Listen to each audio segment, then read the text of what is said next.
Assalamu alaikum. Wa alaikum salam wa rahmatullahi wa barakatuh. How are you doing? Alhamdulillah, all good. Assalamu alaikum to all that's joined us today to the second episode of the live Quranic show. We're excited to have you all. We're going to be having some Quran reading, some tafsir, likely some tajweed of mistaking my probably quite broken Arabic, but inshallah we can all learn some. And we'll be also going into a little bit of a discussion based around a khutbah called political change in Islam. There's elections happening in the States, in the UK. I think even France has elections now. It seems to be lots of countries where this is the first opportunity we've had to vote since what's happened in Gaza has happened. And I think Islam is probably at the forefront of a lot of people's minds as an issue when they're thinking of voting. So good to just kind of discuss that, and inshallah we'll get into it. So yeah. All right. Bismillah ar-Rahman ar-Rahim. Alhamdulillah. Wassalatu wassalam ala Rasulillah. Alhamdulillah. Last week we talked about, we did some recitation together and we studied the Quran together, read the commentary. And so we're going to continue that. So Lace, do you want to pull it up for us real quick? We'll do. Do we know which part we are reciting from today? We'll just continue from where we were, which was Surah Al-Hujurat. Did you have the number for that? The verse number was number 7. Or number 6. And the number of the surah, sorry. Surah Al-Hujurat is number 49. 49 and 6. Cool. And I'll share and we'll try to line that up. If I share here. Okie dokie. Is this where we were last time?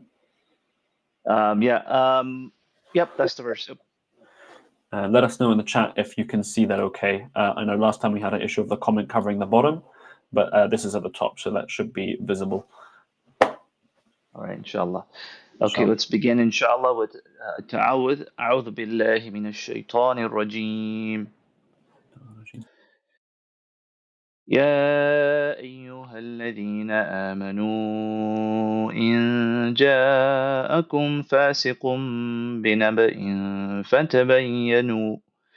فتبينوا أن تصيبوا قوما بجهالة فتصبحوا على ما فعلتم نادمين. يا أيها الذين آمنوا, O you who believe, إن جاءكم فاسق, if a fasiq, meaning someone who is beyond the boundaries of Islam, beyond the boundaries, beyond the limits of what Islam says, comes to you, binaba'in, with news, fatabayyanu, then check that news, make sure it's correct. An tusibu, otherwise, tusibu qawman bijahala, you will harm others with ignorance. You will harm people with ignorance because of this ignorant news that you received. فَتُصْبِحُوا عَلَى مَا فَعَلْتُمْ نَادِمِينَ, and you will be regretful over what you've done. So you want to avoid bad actions, ignorant actions. And to avoid ignorant actions, you must make sure that the information you're getting is not ignorant information. And how ironic that we live in the age of information, but misinformation has never been more widespread. Misinformation and disinformation has never been more widespread, subhanAllah, even though we live in the age of information.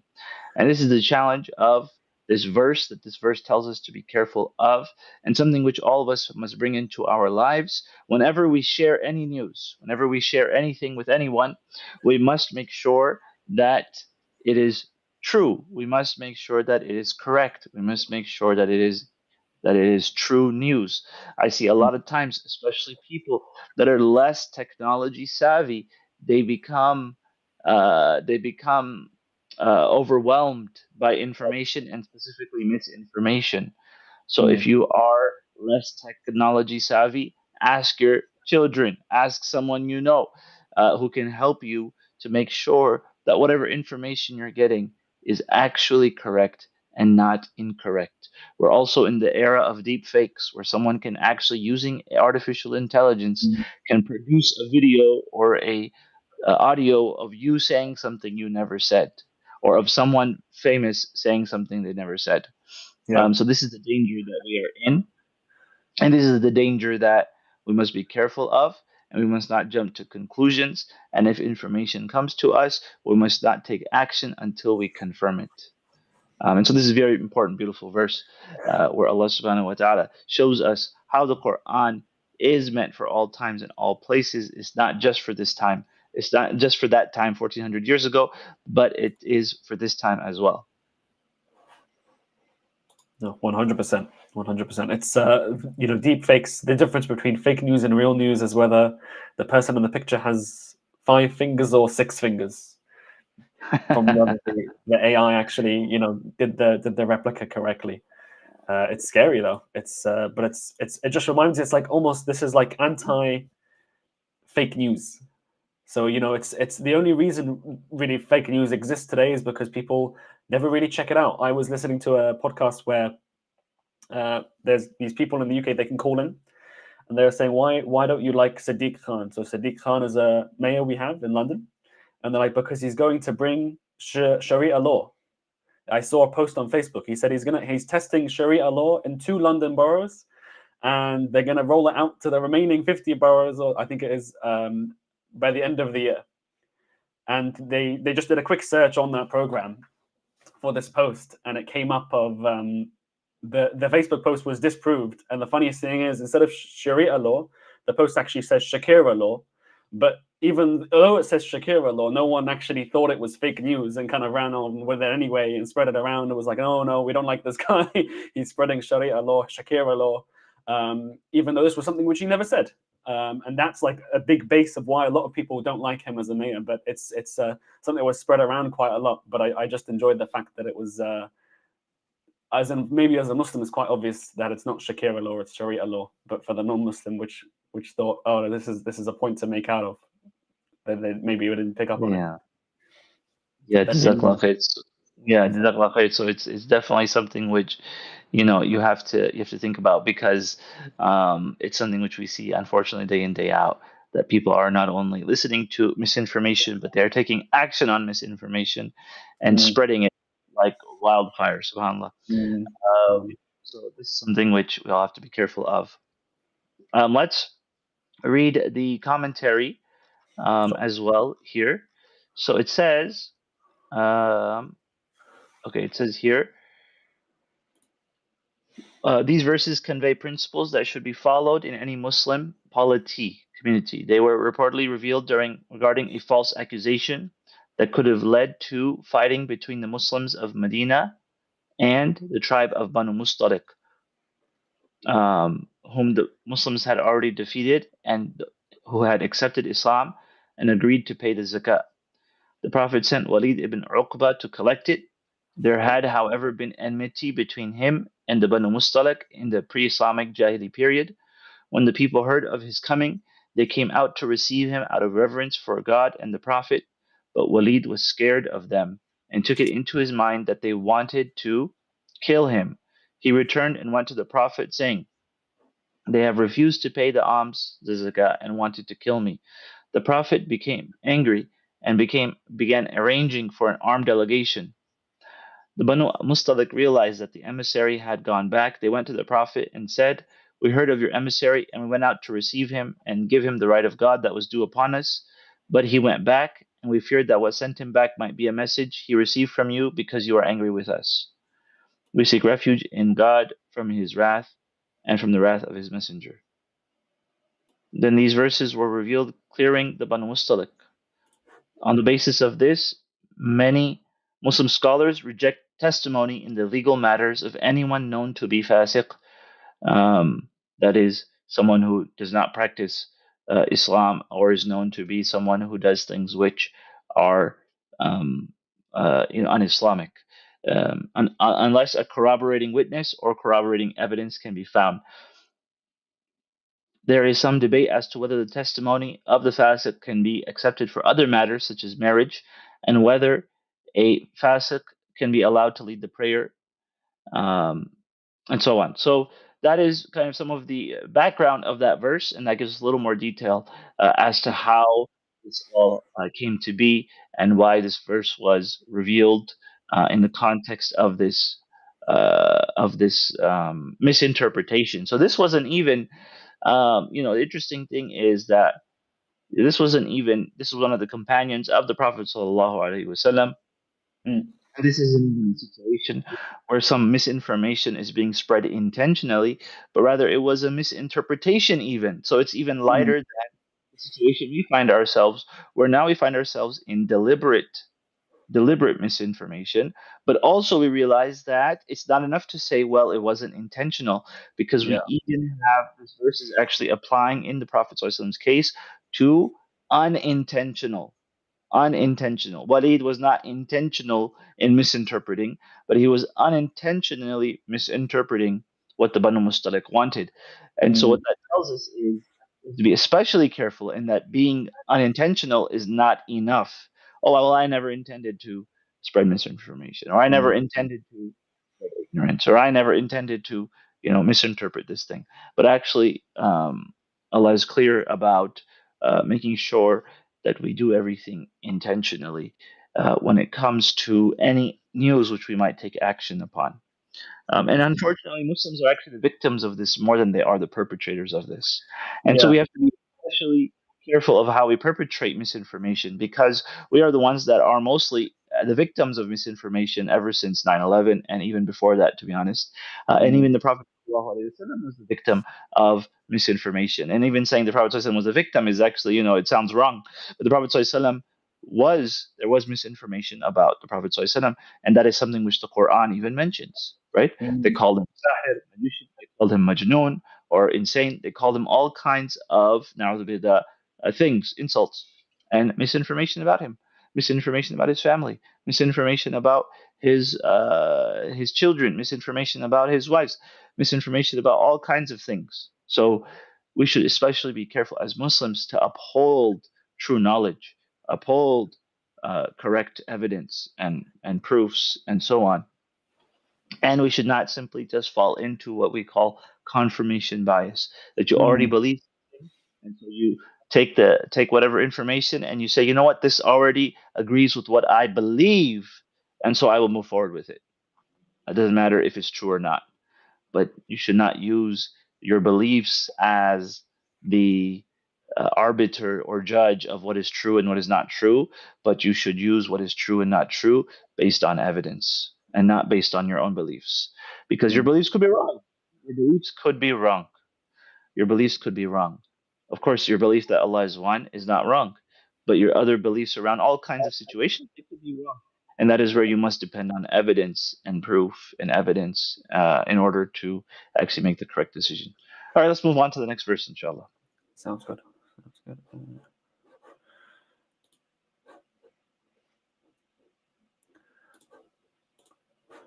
There we go. All right, I'll go ahead and read it now. واعلموا أن فيكم رسول الله لو يطيعكم في كثير من الأمر لعنتم ولكن الله حبب إليكم الإيمان وزينه في قلوبكم وكره إليكم الكفر والفسوق والإسيان أولئك هم الراشدون.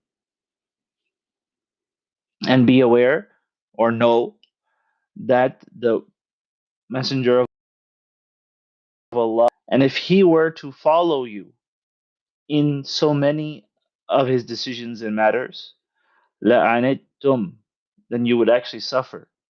وَلَكِنَّ اللَّهَ حَبَّبَ إِلَيْكُمُ الْإِيمَانَ, but Allah has made beloved to you faith, who made it beautiful.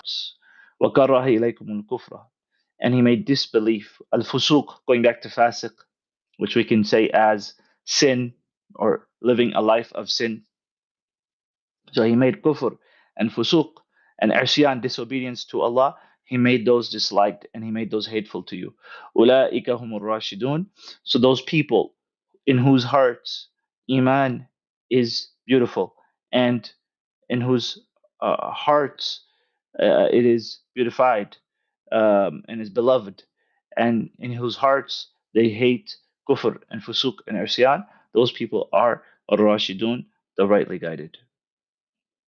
All right, ladies, I forgot. We should let you read a little bit in Arabic too. So go ahead, read this verse. Sure thing. Sure thing. You picked the longer one, but it's okay. Bismillah. Yeah, don't be afraid. You can do this word by word. جزاك الله خير. بسم الله الرحمن الرحيم. وأعلم أن Make sure فيكم. you get the ayn. Wa'lamu. And remember, we talked about the alif with the little squiggly on top. You don't You skip pronounce. it. You skip it. Yeah, Okay. so wa'lamu. وأعلم أن فيكم رسول Anna fikum. Fikum. So you see the ya doesn't have anything on it. So the purpose of the ya there is to simply stretch. Okay. Anna fikum. Fikum. We don't pronounce the ya, we just stretch. And I think the mistake I made was fiyakum, like I was trying to pronounce it as its own letter. Exactly. Okay. So we're just pronouncing, extending the fa. Okay, so fikum Rasulullah. So Rasulallah. Rasulullah. So I think, was it, if there's a if remember the rule we went over last time, was it if there's a lam followed by an elif, you skip that elif? If it's like lam, elif, lam, you skip that. You just go straight Yeah, from so, lam so to lam. the alif is in the middle, the alif with the squiggly on top. Yep. Okay, we call that hamzatul wasl. And if there's something before it, in this case, there's a lam. Not specifically lam, but it could be anything. If there's something before it, then you skip the sound. So Rasul Allah. Mm-hmm. Understood. Let me just change this.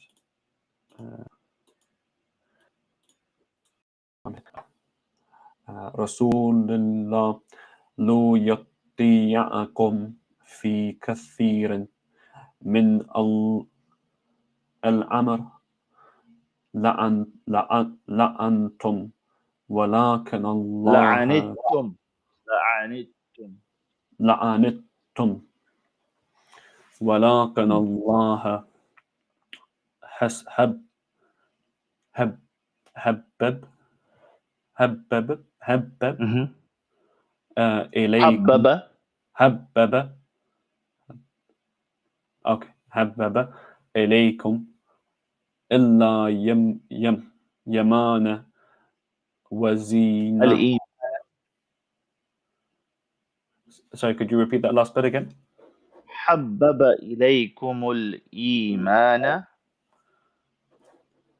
حبب إليكم الإيمان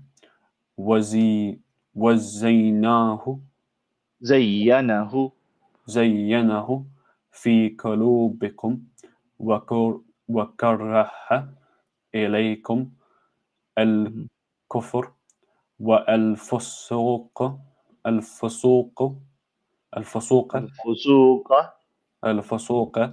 والعصيان. Not wa'al. Remember, we skip it. So not wa'al, but wal isyana. والعصيان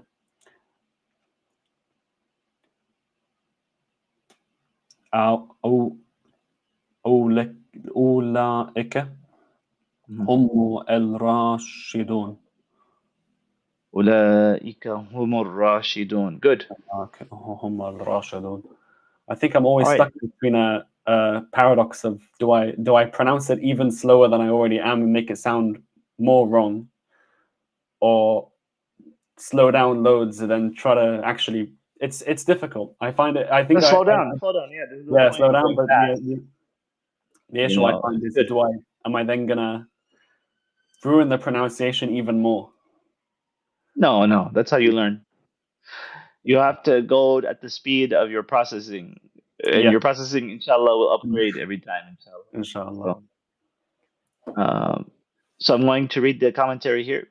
Yep. The messenger of God is among you means that he was among the Muslims at the time of revelation and that he continues to be with the Muslims. For the Prophet is closer to the believers than they are to themselves, as the Prophet does not speak out of caprice. I think that means caprice here is referring to al hawa. Does Mm, not speak out of desire. His determination in all religious and legal matters is understood to be guided by Allah. Therefore, he is to be obeyed. If he were to obey others, it would be an inversion. It would be like the opposite of the proper order and thus mm, lead to adversity. The believers are thus counseled to follow his rulings. Whatever the messenger gives you, take it, and whatever he forbids you, don't take it. The Prophet is also warned, were the truth to follow their desires, the heaven and the earth and those therein would have been corrupted. The mm, presence of the Prophet is also understood to remain with the community after his death. In this vein, the Prophet is reported to have said, my life is a great good for you. You will relate accounts from me, and accounts will be related from you. And my death is a great good for you. Your deeds will be presented to me. And if I see goodness, I will praise God. And if I see evil, I will ask forgiveness from him for you. Additionally, the presence of the Prophet continues in the hereafter. Um, as in verse 994, Allah and His Messenger will see your deeds. God has caused you to love faith and dispose your hearts to it means that faith and guidance are a bounty from Allah, and thus points to the humility that must always accompany faith for it to be sincere, lest one attribute what comes from God to oneself. Made it seem fair in your hearts means that both that Allah makes the believers inclined to faith and that Allah beautifies them with their faith. mm, So from these verses, we see a beautiful point that was made in commentary about this that iman is something which is a gift from Allah subhanahu wa taala. So no one should believe that that them worshiping Allah and them learning Quran and them doing all of this is somehow a favor of theirs upon Allah, but rather mm, Allah has favored them by enabling them to pursue such things. That Allah has made it in their hearts beloved and has made it in their hearts beautiful. mm, The difference between beloved and beautiful. Beloved, when Iman is beloved in my heart, that means I love the things associated Iman and whatever is associated with Iman, I love those things. And beautiful means that when other people see it, then they can see the beauty of those things in my heart.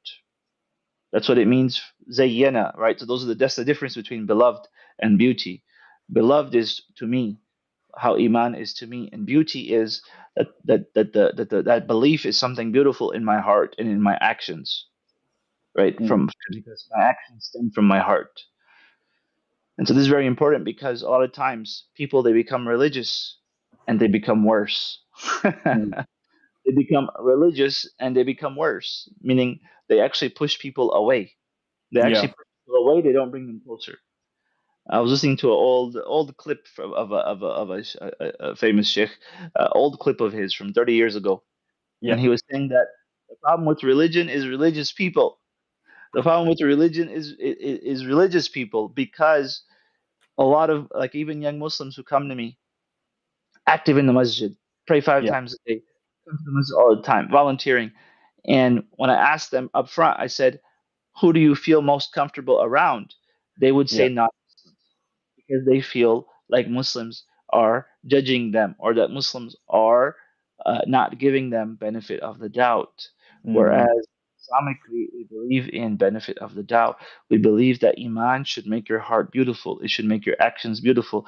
It should give you compassion. It should give you mercy. That is why the people they flocked to the Prophet ﷺ.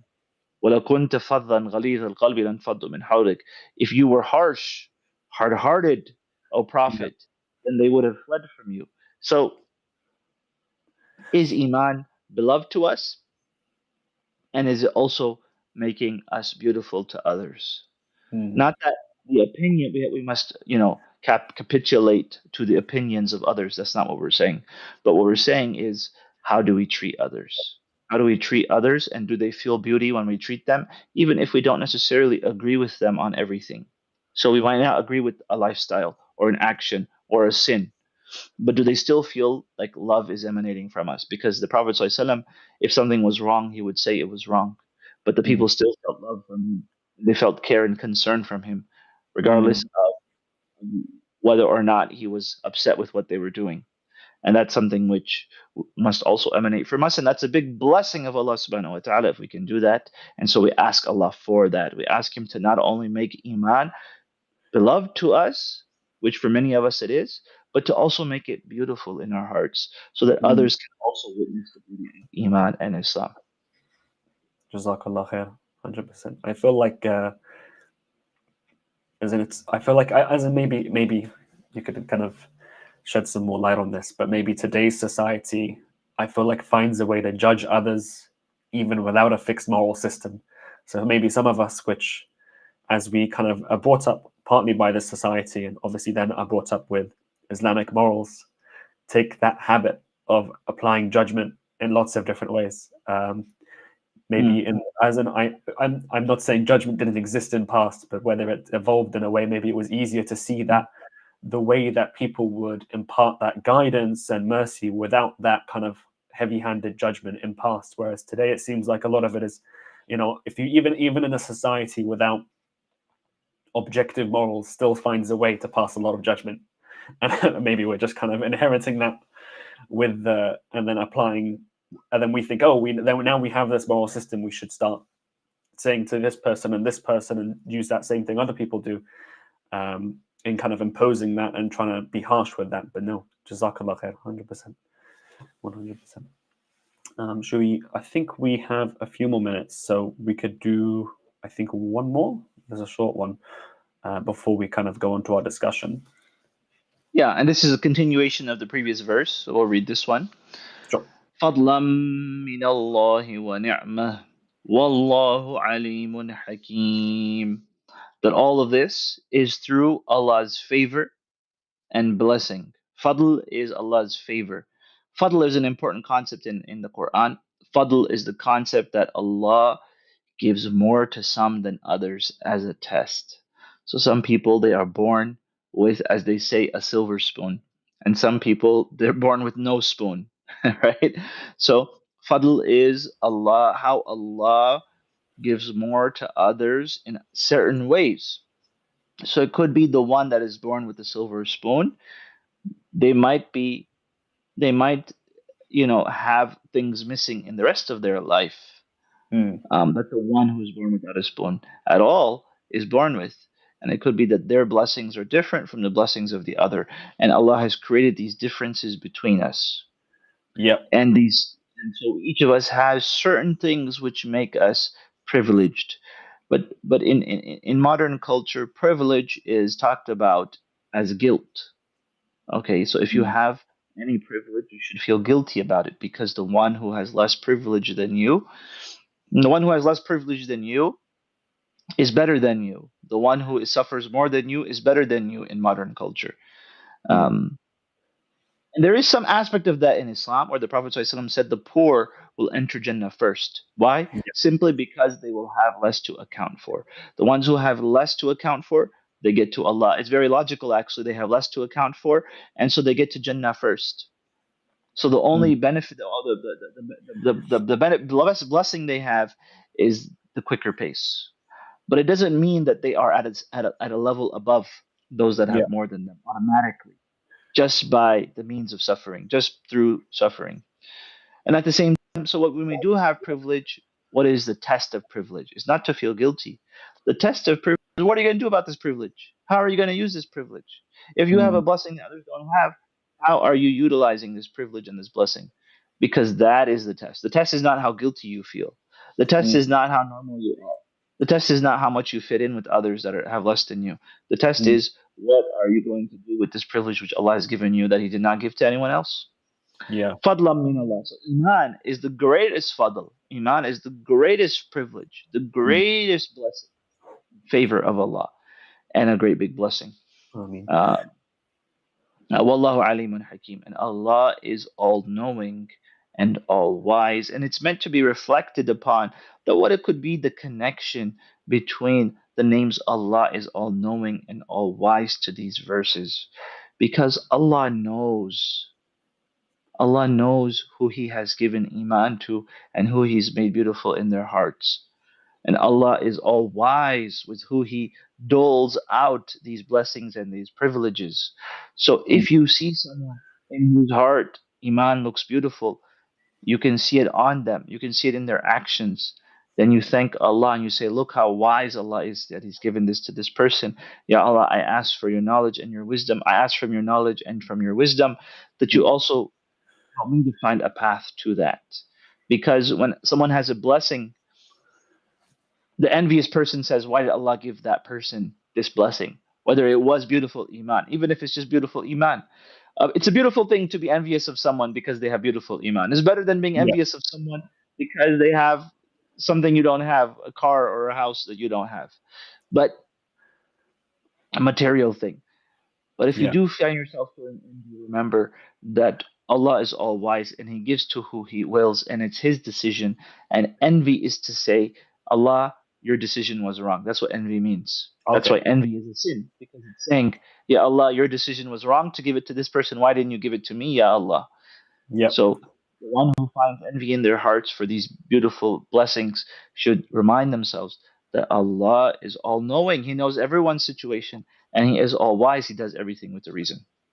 I've heard once if you as a exercise to try to remove envy from yourself, if you see something or you see something you like and you kind of then start feeling jealous, that Mm. you make dua that whatever that person has that you're jealous of, that Allah increases it for them, which is such a difficult thing. I feel like we mentioned this before.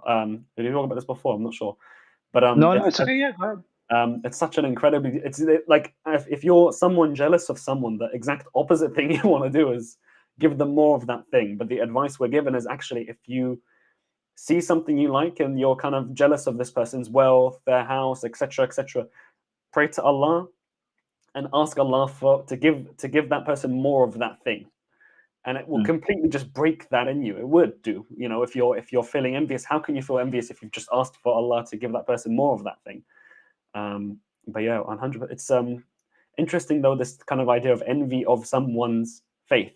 I do recognize that. I do recognize you could be like, oh, I wish I could, read like this person does or pray like this person does.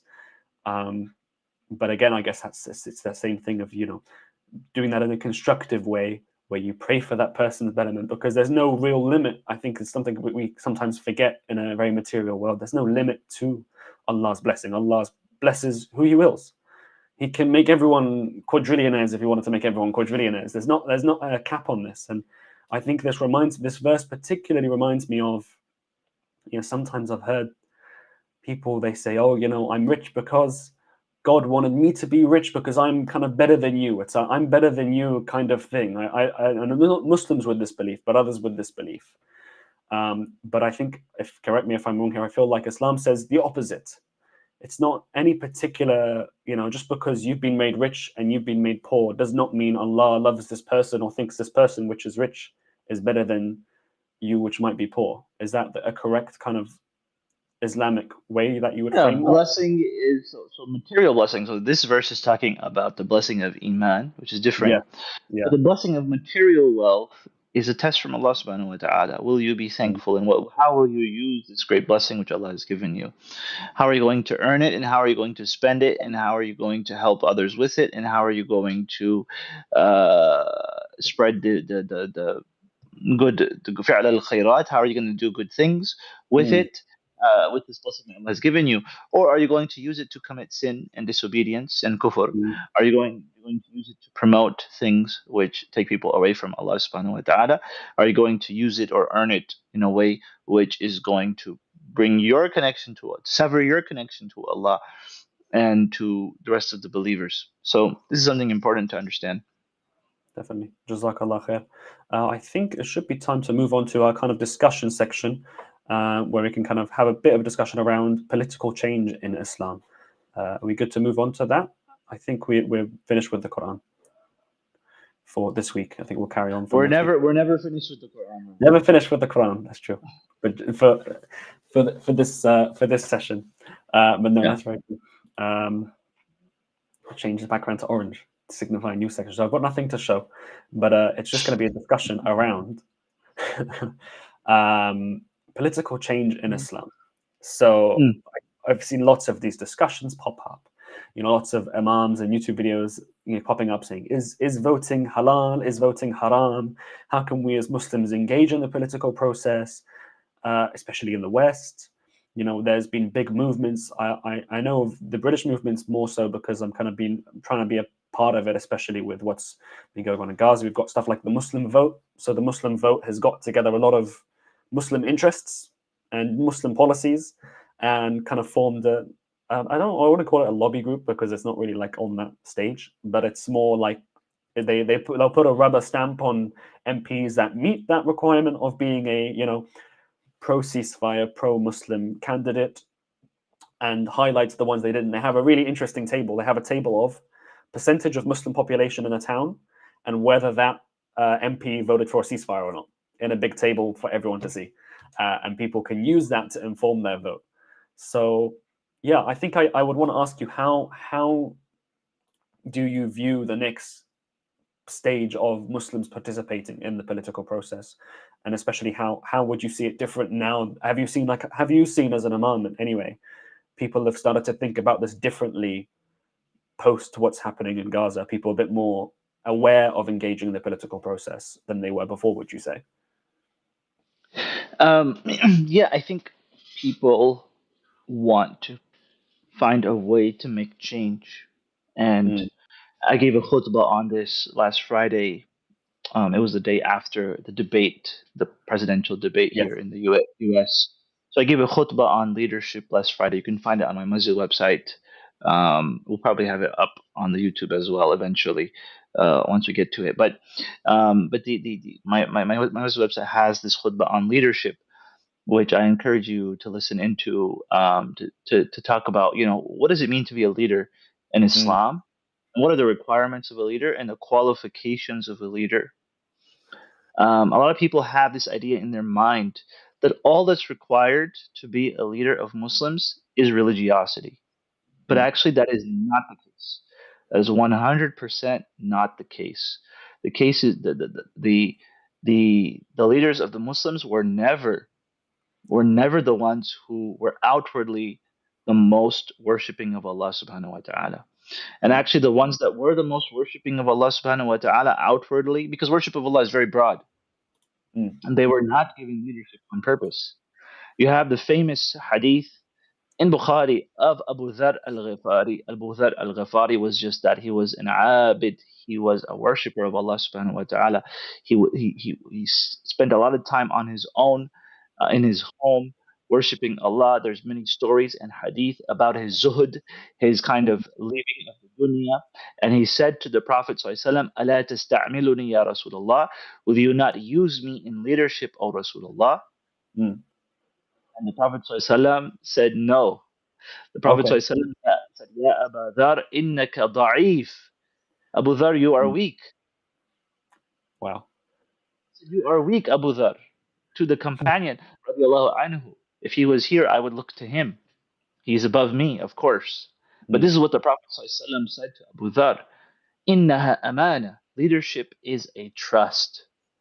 وإنها يوم القيامة خزي وندامة. And on the day of judgment, this leadership that you are asking me about will be humiliation and regret. إلا من mm, أخذها except for the one who takes this leadership by its horns, who takes this leadership and fulfills its rights. وأدى الذي عليه فيها, and fulfills the obligations of this leadership.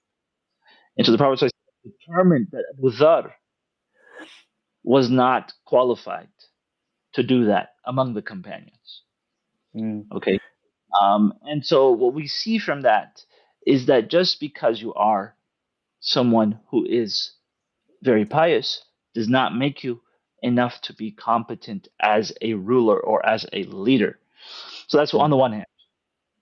Um, so a lot of people seem to take this strategy that if we just pray correctly or just rectify these acts of worship, that then Allah will place upon us a person who we deserve. Yeah. And the fact of the matter is that we do get the leaders that we deserve. That's true. Number one, that's true. But number two, this doesn't exist in the Quran and Sunnah. Where does it say that if you pray enough, Allah will fix everything for you? Yep. It doesn't say that anywhere. Allah talks to us about forgiveness, seeking forgiveness for our sins, and Allah will help us materially and immaterially in the dunya and the akhirah. Allah tells us to make salah, and that will help us in our lives and give blessing to our lives on an Mm. individual level. But on a societal level, if you, some people, what they've done is they've set a goal that's so high that we'll never achieve it, and so things will never be correct, and so there's no reason to do anything ever. That's kind of what's basically happening. Yep. And then you have the group that's realizing that we have to take things into our own hands. We have to take the means. This is a concept in Islam of tying your camel. We have to take the means that are available to us. What are the means available to us? Yep. Outreach, media, law, journalism, um, social media influencing, right? Mm. Social media. We have to use the wings of the world in order to achieve our worldly objective. So if we want justice in Palestine, that's an objective for our brothers and sisters in this dunya, in this world, because in the akhirah they're sorted. Allah subhanahu wa ta'ala has sorted them out in the akhirah. Yep. Our concern is in the dunya, and our obligation is in the dunya, right? The akhirah is taken care of by Allah subhanahu wa ta'ala. In terms of the dunya, those that wish to make change in the dunya, then there are many ways, like I said. Mm. And one of those ways, I didn't even mention it, one of those ways is voting. Voting is one way. It is not the way. It is not the only way. It is Yep. one way. إن الله لا يغير ما بقوم حتى يغيروا ما بأنفسهم. Allah does not change a people until they change what is within themselves. Right? So Mm. establish your zakah, establish your salah, establish your zakah, establish your connection to Allah, and then also take the direct means of change that are many. One of the means of change is voting. Yep. Are politicians perfect? No. Are politicians imams? No. Are politicians pure? No. I've said it to you there. All the Mm. things that you're thinking of, are politicians ever going to be 100% agreeing with you? No. No. So you must understand the political process to be what it is. Will politicians change based on the tune of what's going on? Most of them, yes. Right? Mm. So all you have to do is understand that that's the reality of it and make your decision. Make your Mm. decision about who to vote for that will be the best for Islam. And you're not voting between them and the Prophet ﷺ. You're voting between Yeah. that person and the other guy, right? We That's have all to. you're doing. You're voting You have to between realize this. Yeah. We've got to realize this as in we're never going to get perfect political candidates, and we have to try to make that best assessment. As in, looking around today, I think I've got to vote next week. I think on Thursday is the election. I've just been doing this, just like I don't like this thing and I don't like this thing, and can I in my conscience vote with this thing. But it's just finding that balance. Islam is a practical religion at the end of the day, and we can. It always reminds me of these lectures to students, right? And the students would be like praying like dusk till dawn. Please give me good results. Please give me good results. Please give me good results. But then they won't spend any time studying, right? So it's all like so like they just That's expect through exactly the prayer that the revision, like the study, comes to them.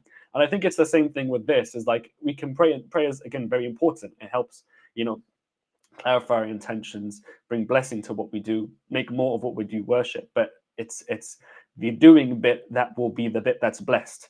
But if we don't do the doing bit, there's nothing to become blessed and nothing to become rewarded for if we're sitting at home praying for good results but not voting for good results.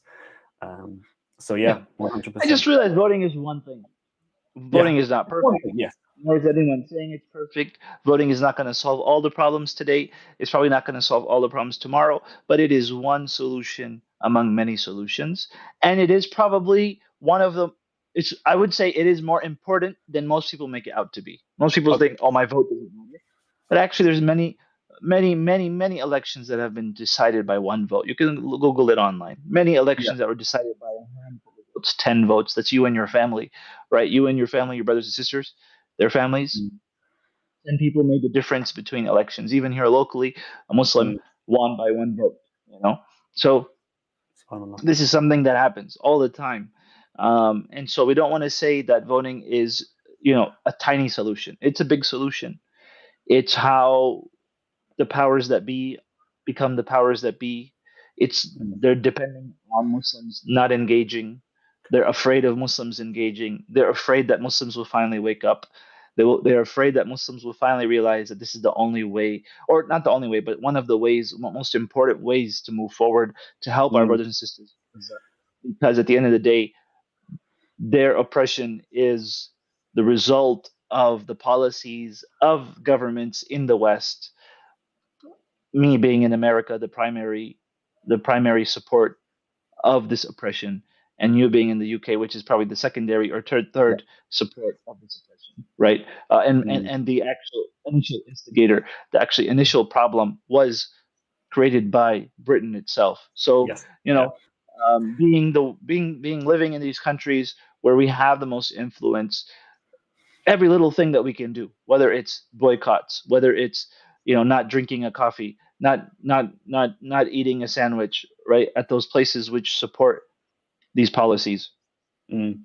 And at the very least, what we can do is vote for our brothers and sisters, and who will Definitely. actually make a difference in the political arena, which we know is the primary, I won't say only, but the primary instigator of all of this is the political world, and it is a political issue, um, when you think about it. Mm. So what I mean is, it's a political issue here, and it's Yeah. something which is determined by politics here. Yeah. Um, and so Yeah. we should pray, and we should establish salah, and we should connect to Allah subhanahu wa ta'ala, of course. And we don't make those things small. Those are big things, but they 100%. must be tied. They must be brought together with the means. Jazakallah khair. No, 100%. One thing I did want to touch on briefly and talk to you about while we have a little bit of time is the growing kind of Islamophobia within all of this discourse. I think, it's, I'll talk from personal experience, but I feel like I've never seen it as such a big issue in the discourse here in the UK, anyway, for a while. And before I go ahead further with the conversation, I'd like to share something. I've seen Abdul Hakim Murad. He doesn't call it. He's a sheikh in Cambridge. He's in the Cambridge Muslim College, and he calls it Lahabism rather than Abdul Hakim Murad, to link it back to the enemies of Islam back in the time of the Prophet, because there's not really a fear. It's not a fear of Muslims, but it's this kind of hateful targeting that's only really represented if you look back on the history of Islam and look how the enemies of Islam acted back then and reflect on today.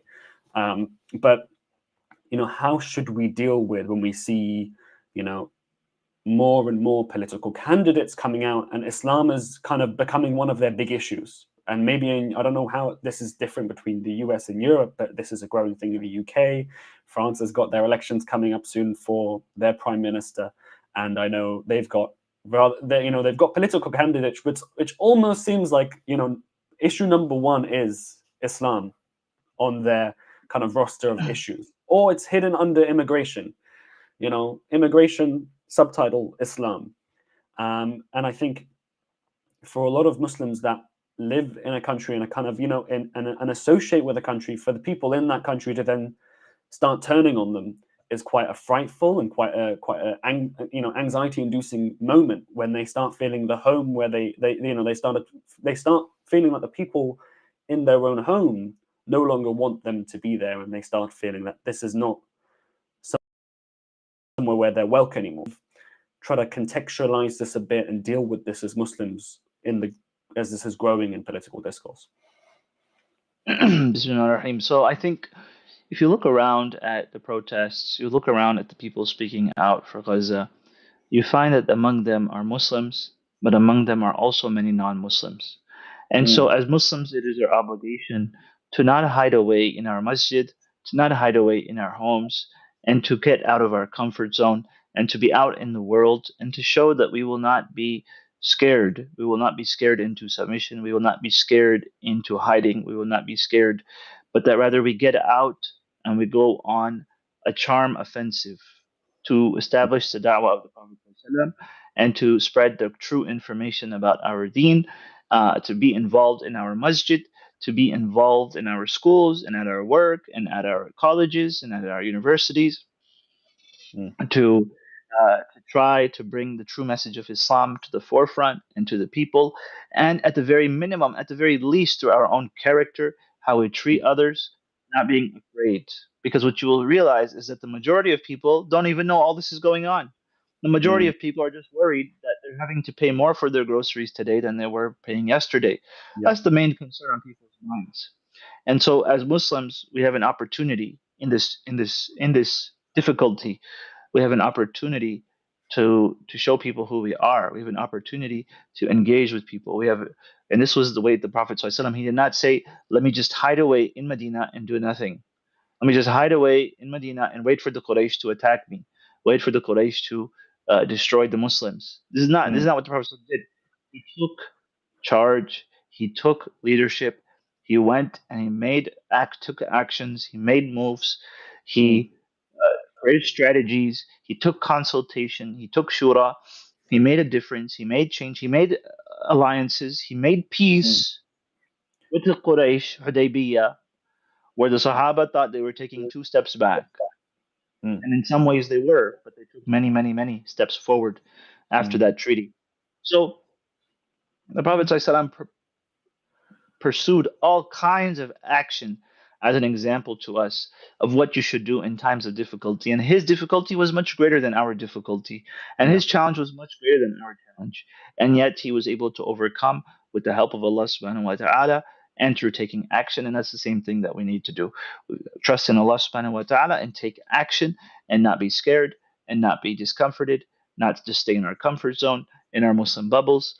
Muslim bubbles are important for strengthening the heart, strengthening iman, strengthening your salah. But then you Mm. must leave the bubble. You must leave the bubble. You must leave the city of Medina. You must leave the presence of the Prophet ﷺ, in order to go and fulfill the obligation that you have as a believer, to spread this deen.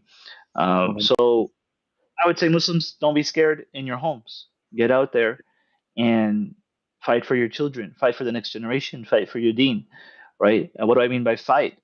Voting is a type of fight, and Yeah. media is a type of fight, and social media is a type of fight, right? All of these things are a struggle and an effort. Mm. I like your term, charm offensive. That's quite good. I liked that. It's definitely that's really beautiful though. I like, I think I appreciate that, and it's the struggle from the beginning of Islam till now, and people dealt with it then. And this is how Islam spread at the end of the day. This is how our religion prospered, alhamdulillah. So you have to keep on struggling like those before us, and inshallah we'll make a better home for our children and our children's children. I think with that, we'll conclude the discussion section. I think I apologize to our viewers if there was any points you didn't want us to get through, or whether there's anything you want to discuss that we didn't cover.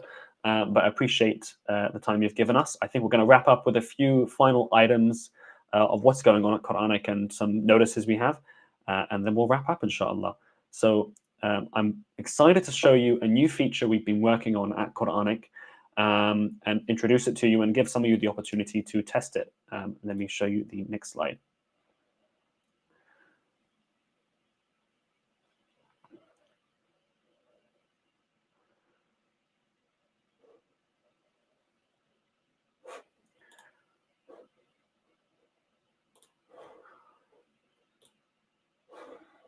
So that was a short preview of our Quran Clips feature.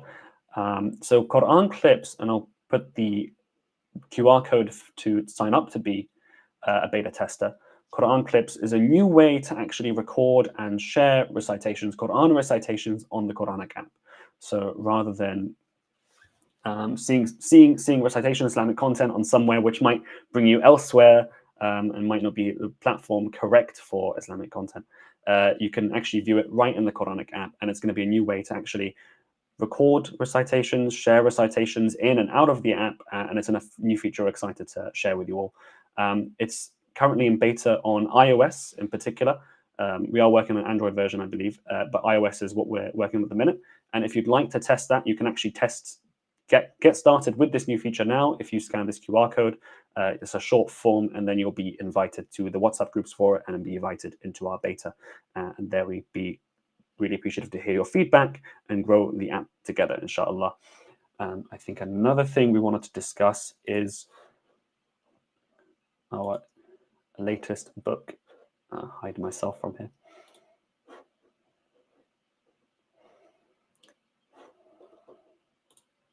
So we have a new Arabic alphabet book as well, I think, which we mentioned last week.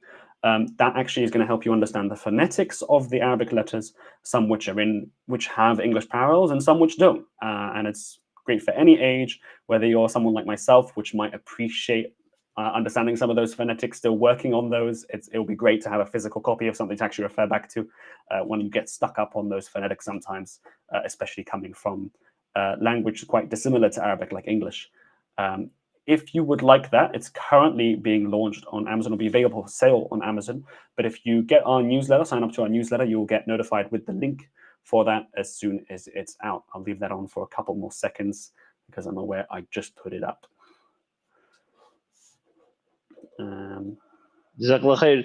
I'll say a few things about these two projects. The first one is the Quran clips. I'm excited about that because my vision is that people will be able to record the Quran, just average everyday people, not the kind of expert levels that are hard to imitate, but just average everyday people. I feel like it's inspiring. It's inspiring to hear their recitation. Imagine every verse in the Quran recited by a 10-year-old, a 5-year-old. Every verse in the Quran recited by someone who looks like you, someone who looks like your dad, someone who looks like your mother, right? Being able to see those recitations, to hear them, and to share the Ummah's Quran with each other, that's a beautiful opportunity, inshallah. The other thing that I'm excited about is this alphabet book. It's been a long time coming, but something which does not just show you what the letters are, but teaches you how to pronounce them using sounds that you already know in the English language. So this is primarily for English speakers, in terms of how you already pronounce sounds, trying to understand how those letters are pronounced. They can be tricky. And the whole book comes with a video as well, so that if you need to brush up on anything and you want specific examples of how it sounds, then you can watch those videos as well, in addition to using the book, inshallah. Jazakallah khair. And the last thing I did want to mention, and I'll share my screen for this. I don't have a fancy video for this one. I share this, replace screen sharing. Is our upcoming Understand Arabic course. Is it showing? No, it's not.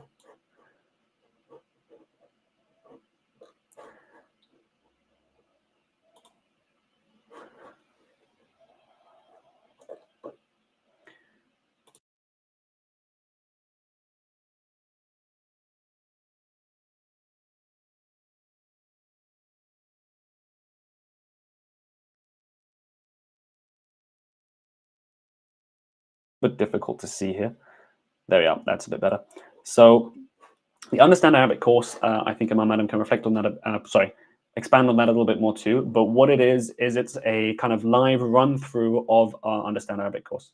So what it is recommended study time, 50 minutes every day, and there'll be live reviews with one of the teachers and live Q&As with the teachers as well. And I've done one of these before. They're quite motivating. They're not too high pressure, but it's you get added to like a group chat and you can see everyone you see the movement and the kind of haraka, and you're kind of encouraged to make the same pace everyone else is.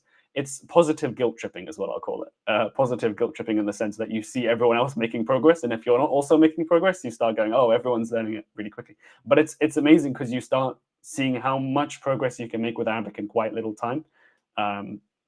And you start running out of excuses as to why you don't understand Arabic, because it's become quite accessible. So yeah, I do recommend these. These are really great live courses, especially if you're intending to, make that investment into Arabic, especially doing it with everyone else. It becomes a lot easier. So if you did want to sign up to that, there is another QR code there, inshallah. And that will be starting on the 7th of July. And that is when the first Jazakallah. Jazakallah khair. And that's going to be Understand Quranic Arabic. That's the curriculum that we wrote here, alhamdulillah, several years ago. And we've been, it's been continuously updated. Alhamdulillah, it's being taught in different schools and masajid all over the world. And we're pleased to offer this live course. It's going to run, it's once a year. So it's from today, or not today, but like next week it starts, and then it'll run for around 6 months, 5 or 6 months. And that's once a year that we hold this course. And it's a great way to prepare for the next Ramadan, the next Taraweeh. And what is the difference between this course and other courses? Number one, it focuses on the most primarily frequent words of the Quran first. Number two, it also is taught in plain English, so it's not too academic, it's not very Arabic oriented terminology, but it's just tried to teach in plain English so every average person can understand. And number three, the way this was developed was in my own masjid. I taught it to aunties, uncles, seniors, children. I taught it to everyone. So it's not just for the super academic person. It's for people that have studied every day of their life since they were young, or for the people that have been out of academia, out of school for a long time. It's for them as well.